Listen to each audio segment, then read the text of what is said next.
जिंदगी में असल में कौन सा व्यक्ति सुखी है और इस दुनिया का सबसे बड़ा सुख कौन सा है? इस विषय पर गौतम बुद्ध ने कई सालों पहले एक अनोखी और रहस्यमय बात कही थी। वह बात कौन सी है, वही हम आज एक कहानी के माध्यम से जानेंगे। तो चलिए कहानी की शुरुआत करते हैं।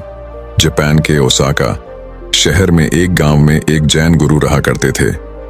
उनकी ख्याति पूरे देश में काफी ज्यादा फैली हुई थी। दूर दूर शहर से लोग आके उनसे मिलते थे। लोगों को उनके पास आना, उनसे ज्ञान लेना काफी पसंद था। सभी लोग अपनी अपनी समस्याओं का समाधान उनसे करवाते थे। जैन गुरु रोज प्रातःकाल सैर करने जाया करते थे। ऐसे ही एक दिन वह सुबह सुबह अपने एक अनुयायी के साथ सैर कर रहे थे कि तभी अचानक कहीं से एक व्यक्ति जैन गुरु के पास आकर उन्हें भला बुरा कहने लगता है, उनका काफी अपमान करता है। उस व्यक्ति द्वारा जैन गुरु को काफी अपशब्द कहे गए, परंतु उन्होंने उस व्यक्ति की किसी भी बात का कोई जवाब नहीं दिया। इसके विपरीत वह उस व्यक्ति की बात को सुनकर मुस्कुराते हुए अनुयायी के साथ आगे बढ़ जाते हैं। जैन गुरु को ऐसा करते देख वह व्यक्ति और अधिक क्रोधित हो जाता है और उन्हें और अधिक अपशब्द कहने लगता है। यहां तक कि जैन गुरु के पूर्वजों तक को अपमानित करने लगता है। उन्हें खूब भला बुरा कहता है, खामियां निकालता है। पर इसके बावजूद भी जैन गुरु मुस्कुराते हुए आगे बढ़ते रहते हैं और कुछ कहना जरूरी नहीं समझते। वह व्यक्ति हर संभव प्रयास करता है, लेकिन जैन गुरु पर उसका कोई प्रभाव नहीं पड़ता। अनुयायी को ये सब देखकर क्रोध आने लगता है। जैसे ही वो उस व्यक्ति को कुछ कहने के लिए आगे बढ़ता है, जैन गुरु उसे इशारा करके रोक देते हैं। अंत में जैन गुरु पर अपनी बातों का कोई असर न होते हुए देखकर अंततः वह व्यक्ति निराश हो गया और उनके रास्ते सिर्फ स्वयं ही हट गया। वह समझ जाता है कि यह कुछ नहीं कहेंगे और वापस लौट जाता है। थोड़ा आगे जाने के बाद जैन गुरु जी से बड़े ही आश्चर्यचकित होकर पूछता है कि हे गुरुदेव, उस व्यक्ति ने आपको कितना भला बुरा कहा, अपशब्द कहे, यहां तक कि आपके पूर्वजों तक को नहीं छोड़ा। उनका भी अपमान किया, परंतु आपने उसे पलटकर एक शब्द नहीं कहा। यदि आपकी जगह में होता तो उसे क्षण भर में मार देता, परंतु आपकी वजह से मैं चुप रहा। आपने भला उस दुष्ट की बातों का जवाब क्यों नहीं दिया? उसे जवाब देने की जगह आप मुस्कुराते रहे। क्या आपको उसकी बातों से कोई कष्ट नहीं पहुंचा, दुख नहीं हुआ? मुझे तो उस व्यक्ति को देख बेहद क्रोध आ गया, परंतु आपके कारण मैं चुप रहा, उससे कुछ नहीं कहा। परंतु आप तो कुछ कह सकते थे, आप क्यों चुप थे? अपने अनुयायी की बात सुन। जैन गुरु ने तब भी कुछ नहीं कहा और उसे अपने पीछे आने का इशारा करते हुए आगे बढ़ गए। शिष्य को कुछ समझ नहीं आया कि वह क्या कर रहे हैं। वह चुपचाप गुरुजी के पीछे चलता गया। कुछ देर चलने के बाद वे दोनों जैन गुरु के कक्ष तक पहुंच गए।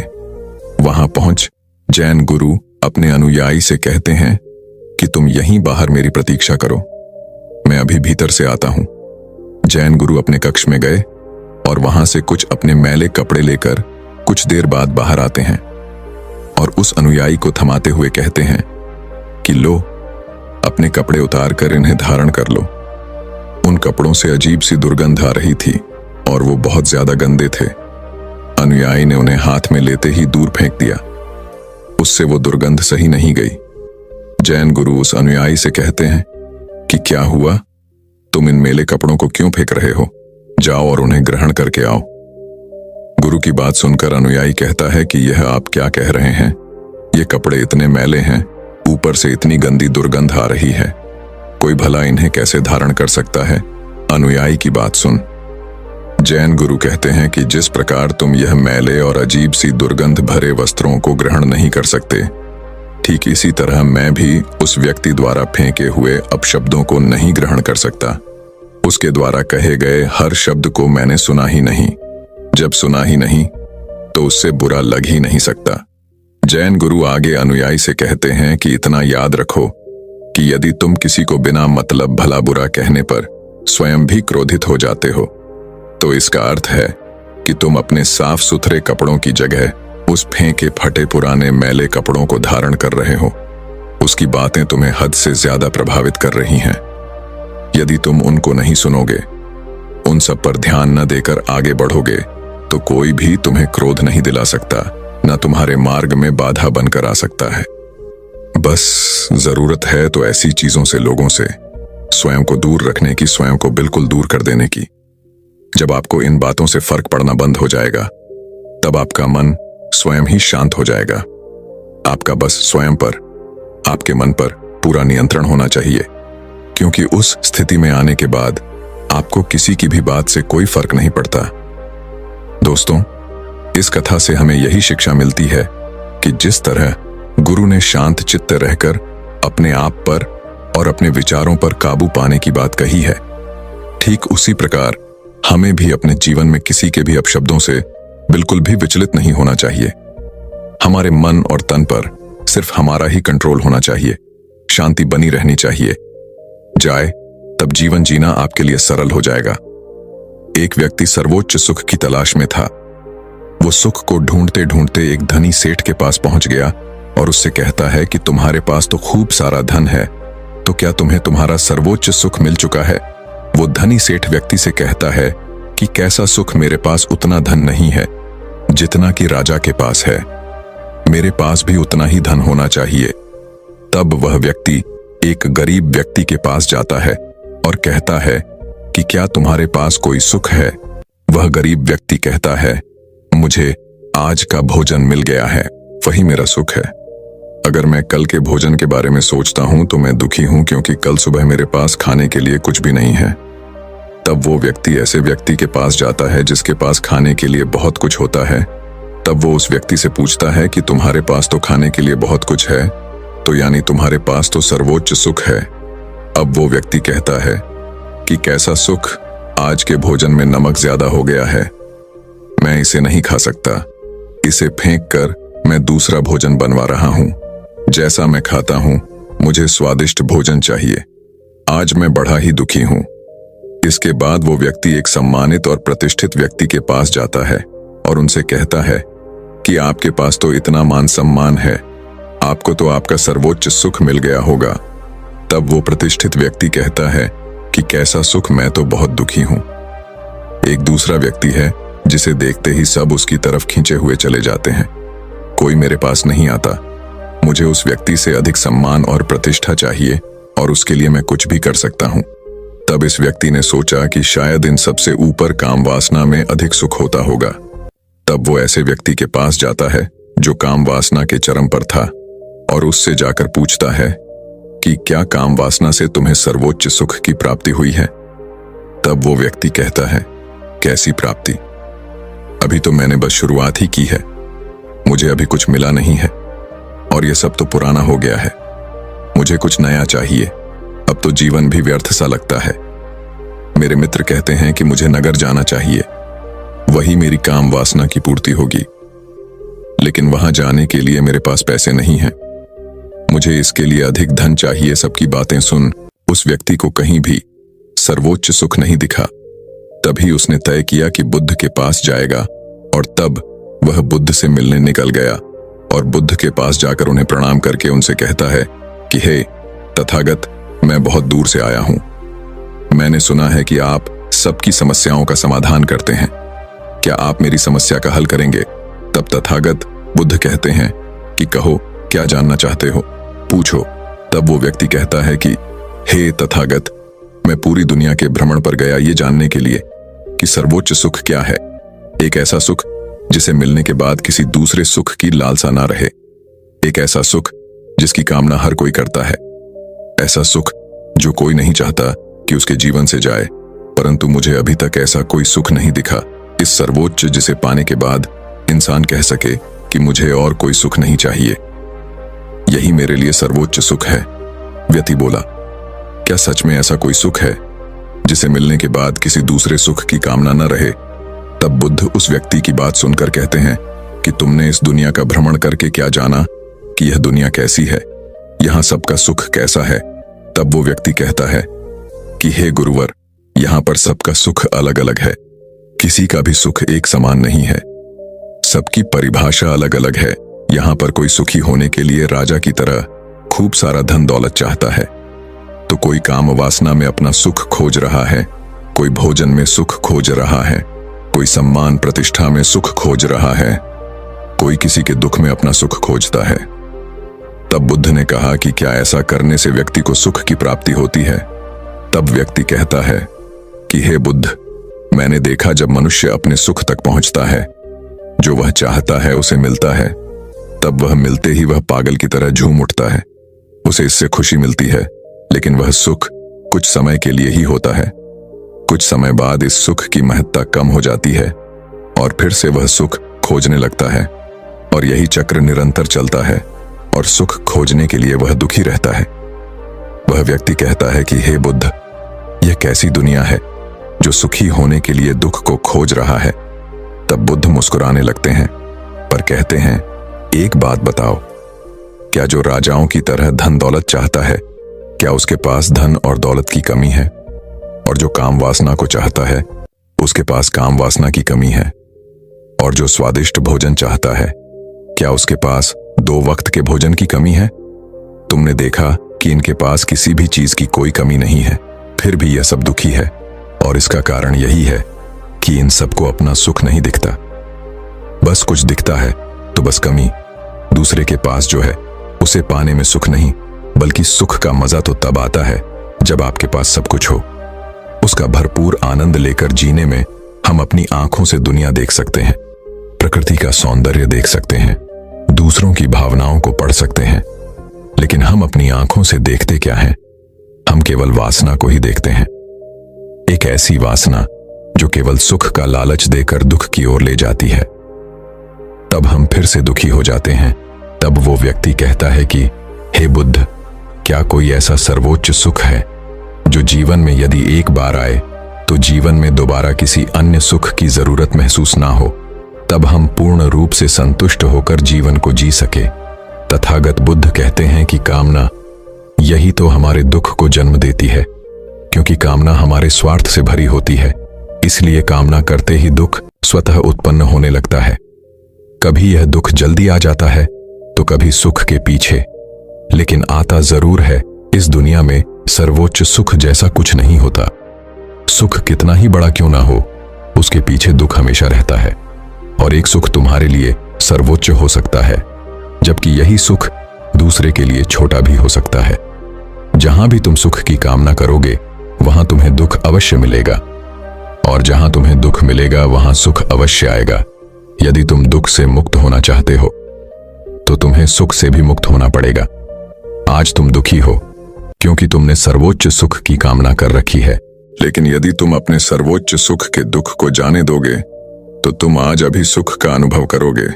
लेकिन याद रहे, सुख का लालच ही दुख का कारण होता है। इसलिए अपने आप को तुम सत्कर्मी बनाओ, सतधर्मी बनाओ।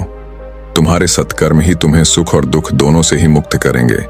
जब तुम दोनों से मुक्त हो जाओगे तो ठीक वैसे ही बन जाओगे जैसे कीचड़ में कमल का फूल खिलकर भी कीचड़ से रूपता रहता है। तब वो व्यक्ति कहता है, बुद्ध आप बिल्कुल सही कहते हैं, मैं व्यर्थ ही सर्वोच्च सुख के पीछे भाग रहा था और उसके पीछे भागकर अपने दुख को उत्पन्न कर रहा था, जबकि इसकी कोई जरूरत नहीं थी। अब मैं भी संकल्प और सद्धर्म के मार्ग पर आगे बढ़ूंगा। तो दर्शकों, चलिए अभी इसी विषय पर अगली कहानी की शुरुआत करते हैं। दोस्तों, इस दुनिया में ताकतवर को ही नियति के यहाँ जगह मिलती है, कमजोरों की यहाँ कोई जगह नहीं। यह बात आपने सुनी ही होगी और इस बात से आप भली भांति परिचित भी होंगे। इस बात में कोई शक नहीं कि पुराने जमाने में जो लोग हुआ करते थे वह आज के जमाने की इंसानों से कहीं ज्यादा ताकतवर थे। और ऐसा इसलिए है क्योंकि वे लोग जिंदा रहने के लिए खाना खाते थे और आजकल के लोग सिर्फ जीभ के स्वाद के लिए खाना खाते हैं। आप एक और तथ्य से वाकिफ होंगे कि एक रोटी से 10 गुना ज्यादा ताकत आटे में होती है, आटे से 10 गुना अधिक ताकत दूध में होती है और दूध से 8 गुना अधिक ताकतवर मांसाहार होता है और मांसाहारी से 10 गुना ज्यादा ताकतवर घी में होती है। लेकिन यदि आप आज के समय पर देखेंगे, यदि किसी व्यक्ति को घी खाने के लिए कह दिया जाए तो वह ज्यादा से ज्यादा 1 चम्मच ही उसका सेवन कर सकता है, उसके ऊपर वह नहीं खा पाएगा। लेकिन यदि हम पुराने जमाने के इंसानों की बात करें तो उस समय पर घी उनका सर्वश्रेष्ठ भोजन होता था। आपने महाराजा महाराणा प्रताप के बारे में तो सुना ही होगा। वह जितना वजन लेकर युद्ध भूमि पर लड़ते थे, उतना वजन तो आज के 4 आदमी भी उठा नहीं पाएंगे। इसीलिए कहा जाता है कि तब के जमाने के लोग सचमुच जीवन जीते थे और आज के लोग तो केवल जबरदस्ती इस जीवन को जी रहे हैं। आज की जो कहानी मैं आपको सुनाने जा रहा हूं, इस कहानी को आपको बहुत ही ध्यानपूर्वक सुनना और समझना होगा। इस कहानी की हर एक चीज को अपने जीवन में उतारना होगा, तभी इस कहानी का मकसद पूरा हो सकेगा। क्योंकि इस कहानी में कुछ ऐसे रहस्य हैं, कुछ ऐसी बातें हैं जिसे जानने के बाद आपको यह एहसास होगा कि आपका सबसे बड़ा धन, आपका सबसे बड़ा ऐश्वर्य हमारा स्वास्थ्य ही है। बहुत समय पहले की बात है, एक छोटा सा राज्य था। उस राज्य का राजा बहुत दयालु था और वहां की सेना भी बहुत पराक्रमी थी। उस सेना में एक ऐसा व्यक्ति था जो अत्यधिक पराक्रम था और वह उस राज्य का सर्वश्रेष्ठ योद्धा था। वह इतना ताकतवर था कि एक साथ वो 50 लोगों को भी परास्त कर सकता था और राजा उसके इस पराक्रम से हमेशा बहुत खुश रहते थे। जब भी उससे कोई युद्ध करने जाता तो वह पहले 100 बार सोचा करता कि क्या उससे युद्ध करना आसान है, क्या उसे हराना आसान है। हर कोई जानता था कि वह बहुत शूरवीर है, बहुत ताकतवर है, इसलिए उसे हराना लगभग असंभव था। वह अपने राजा के लिए हमेशा तत्पर रहता, अपने राज्य के राजा के लिए, अपनी प्रजा के लिए जो कुछ अच्छा होता वह उसे अवश्य करता। एक बार की बात है, वह मशहूर योद्धा अपना पराक्रम दिखा रहा था। उसी वक्त उसके दोनों पुत्र वहां पर आए हुए थे। राजा ने उसके दोनों पुत्र को देखा और राजा के मन में यह प्रश्न आया कि आने वाले समय में हमारे राज्य के लिए इनमें से सबसे सर्वश्रेष्ठ योद्धा कौन होगा, हमारे राज्य के लिए योग्य कौन होगा। यह बात जब उस योद्धा के कानों में पड़ी तो वो अत्यधिक चिंतित हो गया। उस योद्धा के 2 पुत्र थे। जो बड़ा वाला बेटा था वह हर चीज का हुनर सीख चुका था, फिर चाहे वह तलवारबाजी हो, लोगों से बोलना हो, आग से खेलना हो, हर तरफ की 4 बारी से वह संपूर्ण था। उसे जो कुछ भी सिखाया जाता वह उसे सीखने में निपुण था। वह बहुत जल्द उस विद्या को, उस कला को सीख जाता था। हर कोई यही कहता कि अगला योद्धा यही होगा, यही हमारे राज्य के लिए सर्वश्रेष्ठ योद्धा बन सकता है। लेकिन उस योद्धा का एक छोटा पुत्र भी था जो बहुत कमजोर था, जिसे कोई भी चीज सीखने में अत्यधिक समय लगता था और उसे देखकर कोई भी यह नहीं कहता था कि यह कभी योद्धा बन सकेगा। उसे उसके पिता ने बहुत कुछ सिखाने का प्रयास किया, लेकिन वह कभी भी कुछ सीख नहीं पाया। ना ही तो वह अच्छी तलवारबाजी कर पाता था, ना ही उसे एक योद्धा की तरह जीना आता था। वह हमेशा आलसियों की तरह पड़ा रहता। जब भी वह योद्धा अपने दोनों पुत्रों को एक साथ देखता तो उसे बहुत चिंता होता, उसे बहुत तकलीफ होती, क्योंकि वह अपने दोनों पुत्र को एक समान बनाना चाहता था। वह अपने दोनों पुत्र में कोई फर्क नहीं समझता था। लेकिन जब भी कोई यह कहता कि बड़ा पुत्र अत्यधिक बलवान है, शूरवीर है, वह एक योद्धा जरूर बनेगा, और जब वहीं पर छोटे बच्चे के लिए कोई यह कहता यह तो कमजोर है, आलसी है, यह भला क्या कर पाएगा, यह सुन उसके पिता को बहुत तकलीफ होती, बहुत दुख होता। लेकिन वो योद्धा ये जानता था कि इसमें उसके छोटे बेटे की कोई गलती नहीं है। उसका व्यवहार दूसरों से अलग है और यह दूसरों से थोड़ा कमजोर है, लेकिन इसे कुछ बातों का ध्यान रखना होगा, तभी यह दूसरों जैसा पराक्रमी बन सकता है, दूसरा जैसा तलवारबाज बन सकता है, दूसरा जैसा सर्वश्रेष्ठ योद्धा भी बन सकता है।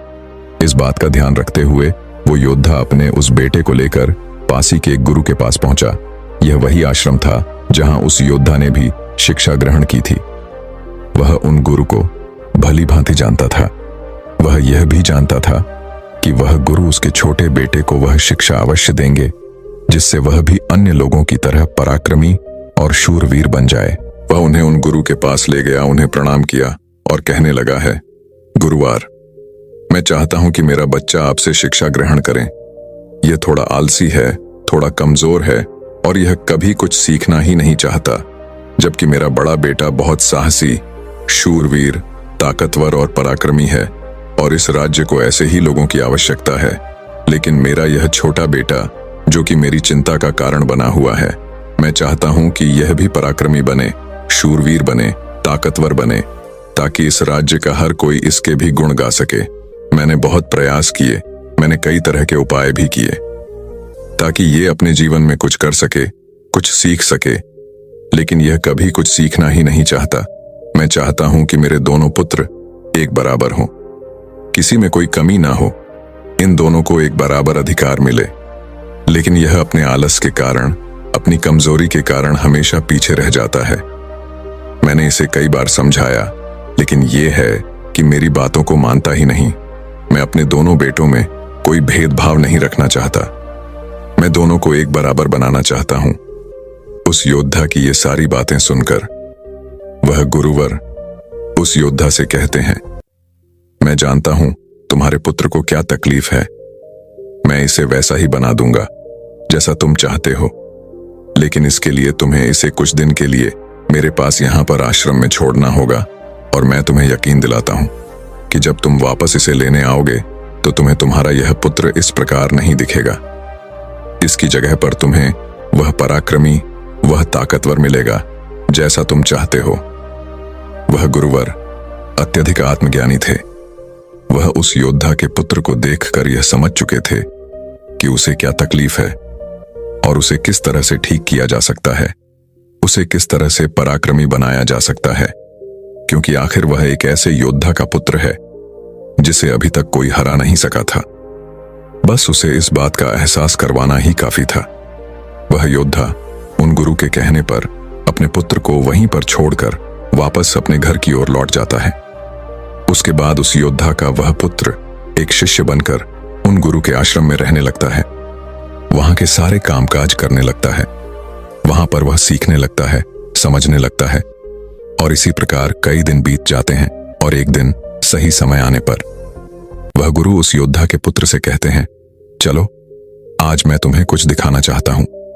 इतना कहकर वह गुरु उस योद्धा के पुत्र का हाथ पकड़ लेते हैं और उसे लेकर एक पहाड़ी की ओर ऊपर की ओर बढ़ चलते हैं।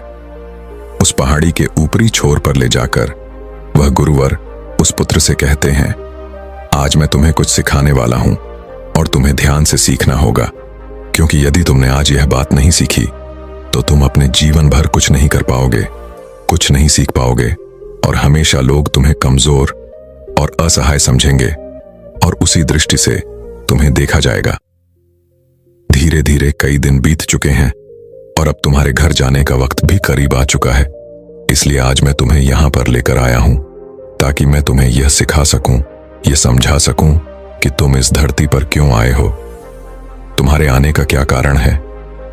इतना कहकर वह गुरुवर उस पुत्र को ऊपर की ओर इशारा करते हुए कहते हैं, ऊपर ध्यान से देखो उस चीज को। उस चील ने अपने पंजों में अपना नवजात शिशु रखा हुआ है। वह चीज ऊपर की ओर उड़ती चली जा रही थी, इतनी ऊंची जा रही थी कि बादलों को चीरकर वह ऊपर बढ़ती ही चली जाती और वहां पर जाकर वह अपने बच्चे को छोड़ देती। यह देख वह छोटा सा बच्चा डरा क्या। उसे यह समझ नहीं आ रहा था क्या फिर उस चीज ने अपने ही बच्चे को इस तरह से नीचे क्यों फेंक दिया। गुरु और वह शिष्य दोनों इस दृश्य को बड़ी ध्यानपूर्वक देख रहे थे। जैसे ही उस चीज ने अपने उस बच्चे को नीचे की ओर छोड़ा, वह बच्चा तेजी से एक पत्थर की भांति नीचे की ओर गिरता चला जा रहा था। और वह जब तेजी से नीचे आने लगा तो उसने कई बार कोशिश की, कई बार प्रयास की वो अपने पंखों को खोल सके, फड़फड़ा सके, जिससे वह हवा के उस रुख का फायदा ले सके, वह भी उड़ सके। लेकिन उसके कई अथक प्रयासों के बाद भी उसके पंख नहीं खुल पा रहे थे और वह एक पत्थर की भांति तेजी से नीचे गिरता चला जा रहा था। जैसे जैसे वो नीचे गिरता जा रहा था, उसकी मां भी ठीक उसके पीछे ही थी। उसने ऊपर से अपने पंजे में फिर एक बार अपने उस बच्चे को पकड़ लिया। एक बार फिर वह झील अपने उस बच्चे को लेकर आकाश में ऊपर ऊंचाई की तरफ उड़ती चली जाती है और फिर से वो ऊंचाई पर जाकर अपने बच्चे को ठीक उसी प्रकार छोड़ देती है। लेकिन उस बच्चे को कुछ समझ नहीं आ रहा था कि आखिर यह चील अपने बच्चे के साथ ऐसा क्यों कर रही है। यदि उसके बच्चे को कुछ हो गया तो फिर क्या होगा। वह लगातार इसी प्रक्रिया को दोहरा रही थी। अब गुरु शिष्य से कहते हैं, इस जगह को ध्यान से देख लो। ठीक इसी जगह पर वह चील और उसका बच्चा इस पेड़ पर रहते हैं।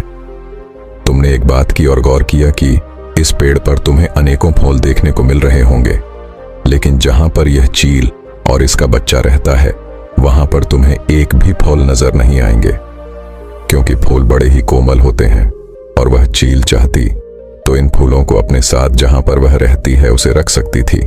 लेकिन वह जानती है कि फूलों में रहकर उसका बच्चा एक बच्ची बनेगा, लेकिन जब वह कांटों वाले घोंसले में रहेगा तभी एक चील बन पाएगा। और एक चील के बच्चे को हर तरह की यातनाएं बचपन से ही सहनी पड़ती हैं ताकि वह अन्य पक्षियों की तरह कोमल ना बने, क्योंकि वह एक चील का पुत्र है और उसे चील की तरह अपना जीवन व्यतीत करना है। यदि वह बाकी पक्षियों की तरह बनेगा तो उस पर चील वाले स्वभाव नहीं होंगे और ना ही उसे कोई चील का पुत्र कह सकेगा। ठीक इसी प्रकार तुम भी एक शूरवीर योद्धा के पुत्र हो। यदि तुम चाहो तो अन्य लोगों की तरह अपना जीवन व्यतीत कर सकते हो। तुम फलों का आनंद ले सकते हो, लेकिन तुम एक योद्धा के पुत्र हो, इसलिए तुम्हें भी कांटों की राहों पर चलना ही होगा। इन कांटों की राह पर चलकर ही तुम अपने आप को मजबूत बना पाओगे, अपने आप को शूरवीर और पराक्रमी बना सकोगे। ठीक वैसे ही यह चील भी कर रही है। वह भी अपने पुत्र को पराक्रमी और शूरवीर बना रही है। वह अपने बच्चे को उड़ान भरना सिखा रही है। वह बार बार जाकर अपने बच्चे को इसीलिए नीचे पटक रही है ताकि उसका बच्चा खुद ब खुद उड़ान भरना सीख ले। जब भी चील किसी को जन्म देती है तो वह उसे वही सिखाना चाहती है जो उसने सीखा है। वह एक चील होने का उसे एहसास कराना चाहती है। किंतु यदि वही पुत्र किसी और पक्षी के घर पर जन्म लेता तो उसे इस तरह की यातनाएं सहनी नहीं पड़ती। उसे इस तरह से किसी भी क्रियाओं से ना गुजरना नहीं पड़ता। वह फूलों के घोंसले में रह सकता था। वह फूलों में पैदा होता और फूलों में ही खत्म हो जाता। लेकिन चील के बच्चे का एक नियम होता है, एक नीति होती है कि नियति उसे तभी जिंदा रखेगी जब वो पराक्रमी होगा, शूरवीर होगा और उसे वो सारे हुनर, वो सारे पराक्रम सीखने ही होंगे। ठीक उसी प्रकार तुम भी एक शूरवीर योद्धा के पुत्र हो, एक पराक्रमी योद्धा के पुत्र हो, इसीलिए तुम्हें भी वह हुनर सीखना ही पड़ेगा। अन्यथा अन्य पक्षियों की तरह तुम भी अपने जीवन में कुछ नहीं कर पाओगे। तुम भी एक दिन फूलों में जीकर फूलों में ही मर जाओगे। यह सब देखकर वह शिष्य उन गुरु के चरणों में गिर पड़ा, उन्हें प्रणाम किया और कहने लगा, है गुरुदेव, मुझे अपनी गलती का एहसास हो चुका है। मुझे यह पता चल चुका है कि मैं एक शूरवीर योद्धा का पुत्र हूं और मुझे अपना जीवन इसी तरह से जीना है। मुझे इस हुनर को सीखना ही होगा। इतना कहकर वह गुरु और वह शिष्य वापस आश्रम की ओर लौट जाते हैं। वहां पहुंचने के बाद वह गुरु अपने उस छोटे शिष्य से कहते हैं, मैं तुम्हें कुछ ऐसी बातें बताने जा रहा हूं जिसे तुम्हें अपने जीवन में उतारना होगा। यदि तुम इन बातों को अपने जीवन में उतार लेते हो, जो कुछ तुमने अभी उस चील से सीखा है वह तुम्हारे लिए एक ऐसी सीख है जिसे तुम्हें कभी नहीं भूलना चाहिए। लेकिन तुम एक चील नहीं हो और चील के बच्चों की तरह तुम इस ज्ञान को भी अर्जित नहीं कर सकते। आखिर तुम एक इंसान हो और तुम्हें इंसानों की तरह ही अपने शरीर को बनाना होगा। आज मैं तुम्हें कुछ बातें बताने जा रहा हूं जो तुम्हें अपने घर जाकर करनी होगी, जिससे तुम एक पराक्रमी योद्धा बन सकोगे और अपने शरीर को स्वस्थ रख पाओगे, क्योंकि एक शूरवीर योद्धा हमेशा अपने शरीर का ध्यान रखता है। वह हमेशा अपने शरीर को चुस्तीला और फुर्तीला बनाए रखता है, जिस कारण वह कभी बीमार नहीं पड़ता। तुम्हें भी इस बात का ध्यानपूर्वक ध्यान रखना होगा। तुम्हें सुबह जल्दी उठना होगा। 6 से 8 घंटे की नींद तुम्हारे लिए महत्वपूर्ण है। इससे ज्यादा कभी मत सोना। सुबह जल्दी उठकर अपना जो कार्य है उसका अभ्यास करना। जिस प्रकार तुम्हारे पिता एक योद्धा है, वह सुबह उठकर अपने सभी हुनर का अभ्यास करते हैं, ठीक उसी प्रकार तुम्हें भी सुबह उठकर अपने सभी हुनर का अभ्यास करना होगा। योगा प्राणायाम करना होगा, जिससे तुम्हारा शरीर पूरी तरह से स्वस्थ होगा। और जितना तुम अपने शरीर को स्वस्थ रखोगे, उससे तुम अपने अंदर की शक्तियों को समर्थ बना पाओगे। और तुम्हें एक बात और याद रखनी होगी, जितना तुम्हें अपने ऊपरी शरीर का ध्यान रखना है, उतना ही तुम्हें अपने भीतर के शरीर का भी ध्यान रखना है, अर्थात अपनी मानसिक शक्ति का भी तुम्हें ध्यान रखना होगा। इसे भी बढ़ाना होगा। और यह मानसिक शक्ति तुम्हें ध्यान से मिलेगी, इसलिए हमेशा ध्यान करना, हमेशा सुबह उठकर प्राणायाम करना, हमेशा सुबह उठकर योगा करना। ये तुम्हें मजबूती प्रदान करेंगे। और यदि इसके बाद भी तुम सुबह जल्दी नहीं उठ पाते, तुम इस आदत को नहीं अपना पाते, तो मेरा एक और सबक याद रखना। जिस दिन तुम उठने में लेट हो जाओ, अर्थात जितना समय तुम देरी से उठो, अपने शरीर पर उतने ही कोड़े मरवाना। जब तुम यह क्रिया 4 से 5 दिन करोगे तो तुम खुद ही अपने आप में वह बदलाव देख पाओगे कि तुम अपने आप ही अपने समय पर उठना शुरू कर पाओगे। दूसरी बात जो तुम्हें हमेशा ध्यान रखनी है कि तुम्हें हमेशा स्वादिष्ट और स्वस्थ खाना ही खाना है। ऐसी चीजें कभी मत खाना जो तुम्हारे शरीर को नुकसान पहुंचाती हों। हमेशा तुम स्वस्थ खाना ही खाना, जैसे हरी सब्जियां, फल, दूध, दही। तुम भोजन अपने शरीर के लिए करना, ना कि अपनी जीभा के लिए, ना कि केवल स्वाद के लिए। अगली बात, वह गुरुवर अपने उस शिष्य से कहते हैं कि जब भी तुम्हारे मन में कोई चिंता हो, कोई ऐसा विषय हो जिसे लेकर तुम बहुत चिंतित हो, तो ऐसी बातें अपने घर परिवार में अवश्य बताना। यदि तुम इन बातों को अपने मन में रखते हो तो यह बातें तुम्हें मन ही मन कमजोर बनाती चली जाएंगी। यह चिंता तुम्हें अंदर ही अंदर खाती चली जाएगी और तुम खोखले होते चले जाओगे। और याद रखना, जब हमारा मन बीमार पड़ता है तो वह हमारे शरीर को भी बीमार कर देता है। इसलिए कोई भी बात कभी छुपाकर मत रखना। हर बात अपने घर वाले और अपने परिवार को अवश्य बताना। आगे वह गुरुर अपने उस शिष्य से कहते हैं, हमेशा सकारात्मक सोच रखना। कभी भी नकारात्मक विचार अपने दिमाग में आने मत देना। सबके जीवन में उतार और चढ़ाव तो आते ही रहते हैं। सभी के जीवन में सुख और दुख लगा ही रहता है, कभी अच्छा तो कभी बुरा। जीवन इसी प्रकार चलता है।